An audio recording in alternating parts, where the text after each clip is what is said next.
I didn't ask for any of this. The paparazzi, the book deal, the Barbara Walters interview, these things fell into my lap in the most innocuous way imaginable. All I had to do was witness the savage stabbing death of a beloved Hollywood starlet. There are days when the last 6 months have felt like a breathless romp through a cotton field, and others when I wish I had just closed my eyes and walked away when I heard that startled speech, that frenzied cry that pierced into the night like a stiletto. Maybe you remember Tiffany O'Rourke from her scandalizing performance in She-Wolf Cheerleaders 2, or perhaps she captured your imagination in Ilsa the Zombie Killer, an actress in the most generous sense of the word. She flirted and smiled and frowned on cue and seemed to remember her dialogue properly, but good luck finding glamour in that zombie killer's eyes. Give me Bacall and that simpering pout, that invitation to danger. Give me Barbara Stanwyck and a slowly melting ice queen, or the wisecracking jailbait of Rita Hayworth. Still, O'Rourke at least had the good sense to die a legend's death. Violent, desperate, murky in its details. The Black Dahlia herself would have envied her panache. I'm no starlet, but thanks to that nasty detour of fate 6 months ago, I've learned a thing or two about living under the glare of fame's spotlight. Mainly this: when the whole world is watching, things can get scary.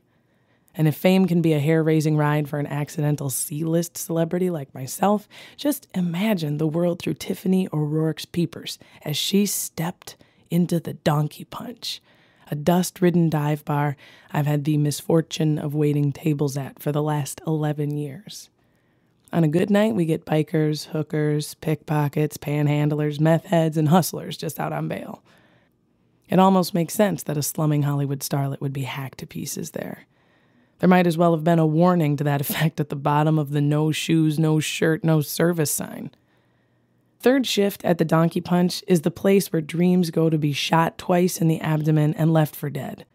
Hourly knife fights, cheap upholstery, the smell of fresh vomit rising from the bathroom stalls. A real dream come true.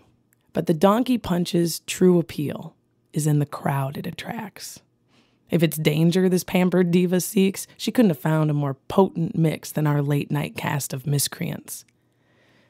There's Andy, the bartender, a reed-thin heroin addict and bass-playing poet. He means well, but when the powder-fueled dragon takes hold of his soul, he'll send a razor to your jugular for 75 cents. There's Karen with a C, a standard-issue California blonde and aspiring starlet 20 years too late. All tits and teeth, but nary an ounce of talent, unless you count fellatio. And when the jaw gives out, she winds up waiting tables at the Donkey Punch for shitty tips and unwanted pats on the ass. Maybe that's a grimace on her face, or maybe a painted-on smile. Even Karen doesn't know the difference anymore. There's Candy, a cross-dressing part-time house painter and full-time drinker. And Pepper, her Argentine lover, who brags of having once punched Cher in the throat. There's Evan, a stone-faced bouncer built like a triceratops, doesn't talk ever, but has a burn behind his eyes that makes the toughest talk unnecessary. And then there's me, a career waitress going nowhere and in no hurry to get there. Tiffany skipped inside the Donkey Punch a little past midnight, eyes dancing from too much coke and not enough attention. Her people picked a booth in the corner and obediently melted into the backdrop. She was the star of the show, the headliner looking for the spotlight. Anybody know where I can score some E? She offered, like she was asking somebody to pass the salt shaker. In the haunting still that followed, every eye landed someplace on Tiffany's body, each with its own agenda. Andy, fighting off a junkie's restless itch, wondered how much her purse held and how easy it would be to slip into the alley with it before the hunt would begin. Karen envied those golden pigtails and the blemish-free face they framed. Evan's jaw tightened at the prospect of having a drug bust. As always, he was holding, which could mean big trouble for a man on strike too. Pepper's eyes followed the curve of Tiffany's well-toned slopes as Candy simmered with jealousy and rage. With so many unhappy eyes stabbing away, you'd think this diva would feel the heat and eagerly race from the kitchen. But no. Tiffany O'Rourke would live her last hour alive like a toddler dog paddling around an Olympic-sized root beer float. She giggled, she squealed, she drank, she ingested, she flirted, she peed.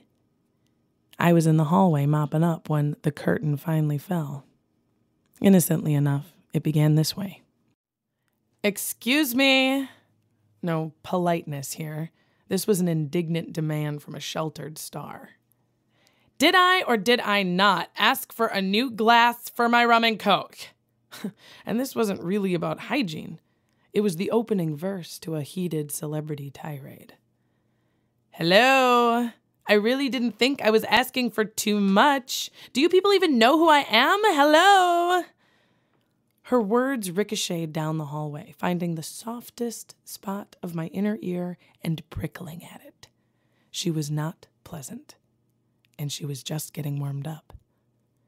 "Seriously, people, this is the lousiest service I've ever gotten anywhere. I have been to dirty third world countries where they don't even speak English. I've been to some starving place in Bolivia or South America or somewhere. I've been to New York taxi cabs and Mississippi diners, and I've never found a place that smells shittier or moves slower or serves stupider than this place. Never." With that, she stomped down the hallway to the bathroom, followed shortly by a second pair of footsteps clicking in double time. She turned, her face frozen like a 12-point buck in a rifle scope, and with a single scream, the evening blurred into a nightmare. Karen leapt from the shadows, knife in hand, hacking away. She caught Tiffany halfway to the bathroom door, finding ample flesh to bury her rage in again and again.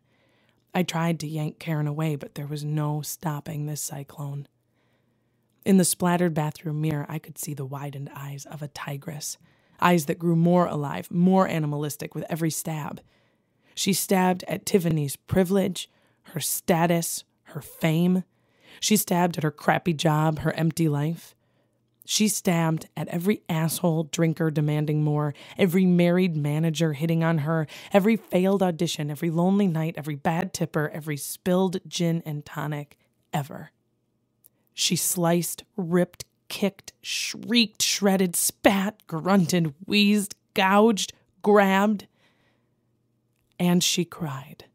Then the onslaught faded to black, with no closing credits. The people here are nice. They protect me from the tsunami of media intrusion that screams for me outside the building every morning, and I can feel that underneath it all. They truly want to help me back to a place that's kind of stable. I've made friends here, some enemies too, and learned a few new phrases like multiple personality disorder and alter integration.